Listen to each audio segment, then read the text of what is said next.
जो उत्तम पतिव्रता स्त्रियां होती हैं वे कभी भी पति से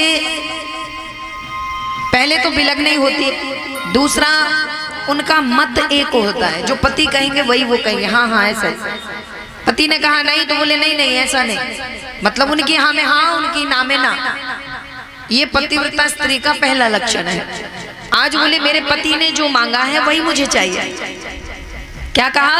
बोले जो मेरे पति ने मांगा है तो हे प्रभु मुझे वो प्रिय है, मुझे अलग से कुछ नहीं चाहिए, बस यही सब मुझे दे दीजिए। भगवान आशीर्वाद देकर के अंतर्धान हुए।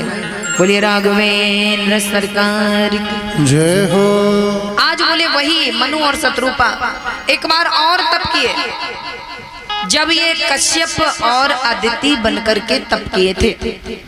इन्होंने तब भी भगवान से मेरे पुत्र हो जाइए यही वरदान मांगा, तो भगवान को इनके पुत्र के रूप में आने का एक और कारण मिल गया।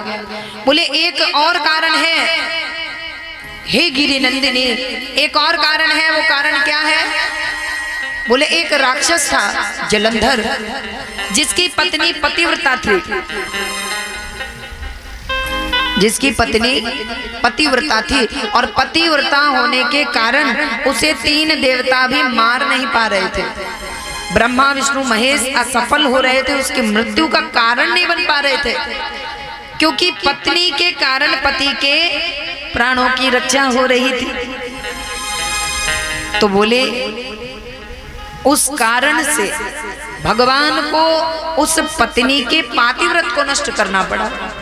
वो जब ध्यान में बैठी थी उसके ध्यान को भंग कर दिया, और बोले जब पातिव्रत धर्म को नष्ट किया तब जाकर के उस दैत्य का अंत हुआ।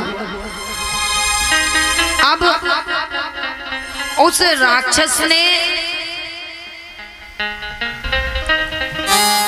पूरे धरती पर, पातालपुरी तो उसकी थी, बोले पूरे धरती पर आक्रमण किया और बोले अपने अधीन कर लिया। अब स्वर्ग पर चढ़ाई कर दी, इस कारण से मारा गया। देखिए भगवान कहते हैं कि जो राक्षस हैं वो भी कश्यप जी की संतानें हैं, और जो देवता हैं वो भी कश्यप जी की संतानें हैं। दोनों उन्हीं के हैं, लेकिन एक बिगड़े हुए हैं एक बने हुए हैं। भगवान इनको पहले सीख देंगे फिर तारेंगे, और उनको बोले सीधे सीधे तार देंगे।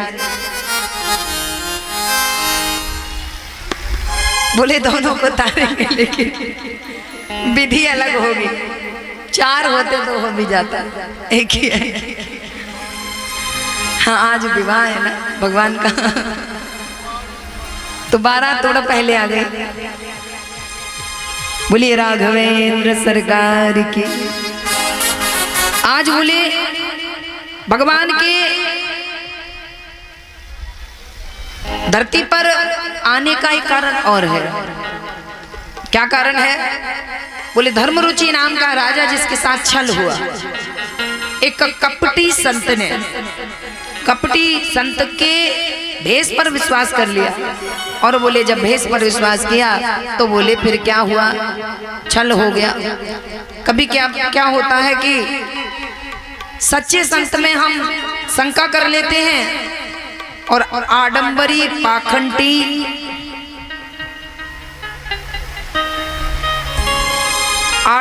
और पाखंडी को सच्चा समझ लेते हैं। बस यही उन राजा ने गलती कर दी।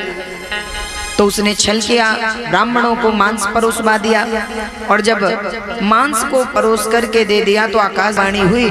ब्राह्मणों से आकाशवाणी ने कहा कि ये मांस मत खाइए, ये मांस है, ये आपके लिए कोई पवित्र सात्विकी भोजन नहीं है, अपने अपने घर जाओ छोड़ दो। और जैसे ही छोड़ा है तो बोले श्राप दे दिया, तुम तीनों राक्षस हो जाओ।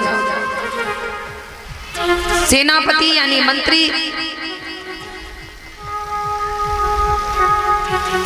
छोटा भाई और स्वयं धर्मरुचि तीनों ही राक्षस बन गए। एक बने रावण, एक कुंभकर्ण और एक विभीषण। तीनों ने तपस्या की, और तपस्या में जब भगवान ब्रह्मा ने जाकर पूछा क्या चाहिए, तो तीनों ने वरदान मांगा। एक ने कहा अमर कर दीजिए, ब्रह्मा जी ने कहा अमर कोई नहीं हो सकता, जो जन्म लेकर आया है उसकी मृत्यु तय है, निश्चित है। और बोले और कुछ चाहो तो मांग लो। बोले मुझे कोई जीत ना सके, मेरी मृत्यु ऐसे ना हो वैसे ना हो, लेकिन एक बात कहना भूल गया कि किसी मानव से ना हो। जो राक्षस होते हैं ना वे दो को ही कमजोर समझते हैं। यदि वे मृत्यु लोक पर है तो मानव को कमजोर समझेंगे, और यदि देवलोक में है या पातालपुरी में है तो वे स्त्री को कमजोर समझते हैं। जितने भी राक्षस श्रीमद् देवी भागवत महापुराण के अंदर हुए उन सबने एक ही वरदान मांगा, मेरी मृत्यु। अरे नारी क्या कर लेगी, ये तो है ही नहीं किसी में, इसकी तो गिनती नहीं धरती पे। इसे छोड़ करके मुझे ये ना मारे वो ना मारे, अस्त्र से ना मरूं शस्त्र से ना मरूं, यक्षों से सिद्धों से गंधर्वों से किसी भी देवता से मैं ना मरूं। लेकिन एक ही बात मांगते थे कि बोले स्त्री क्या कर ले।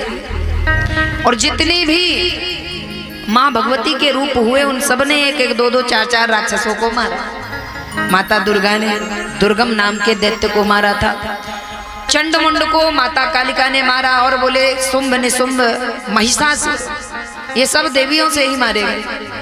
आज ऐसे ही वरदान इसने मारा। क्या मांगा, बोले भूल करके कि मेरी मृत्यु किसी मानव के द्वारा ना हो, मैं सर्व विश्व विजयी हो जाऊं, जिस युद्ध में जाऊं मेरी जय जयकार होनी चाहिए। कोई भी विश्व विजेता आकर के भी मुझसे युद्ध लड़े तो कांपे। जैसे ही वरदान मिला है, दूसरे भाई ने भगवान की माया के कारण निद्रा मांग ली, तीसरे भाई ने भगवान की भक्ति मांग ली। तीनों ही आकर अपना अपना काम करने लग गए, एक सोने में लग गया, एक भक्ति में लग गया, और तीसरा बोले यज्ञ बंद करा रहा है, ब्राह्मणों को परेशान कर रहा है, धर्म कार्य बंद करा रहा है। पृथ्वी दुखी हो गई। पृथ्वी ने तुरंत बोले गैया का रूप बनाया। आज गैया का रूप बनाकर के पृथ्वी पहुंची है ब्रह्मा जी के पास। इंद्र आदि देवताओं से मिलकर के बोले ब्रह्मा जी से प्रार्थना की, मेरे भार को कैसे कम किया जाएगा, मैं सब सहन कर सकती हूँ, एक पापी के अत्याचार को धर्मकार को बंद होते हुए नहीं देख सकती। पृथ्वी ने गौ का रूप बनाया और जाकर के भगवान की प्रार्थना की, और जब भगवान की प्रार्थना की तो बोले भगवान ने आकाशवाणी के माध्यम से कहा कि मैं चक्रवर्ती सम्राट महाराज दशरथ के यहाँ पुत्र बन करके आऊंगा। सभी देवताओं से कहा कि तुम लोग जाकर के कोई वृक्ष बनो, कोई बंदर बनो, कोई भालू बनो, और जाकर के अयोध्या में निवास करो, मेरी प्रतीक्षा करो। आज बोले जब ऐसी प्रार्थना की आकाशवाणी के माध्यम से बताए, और फिर प्रभु प्रकट भी हुए हैं।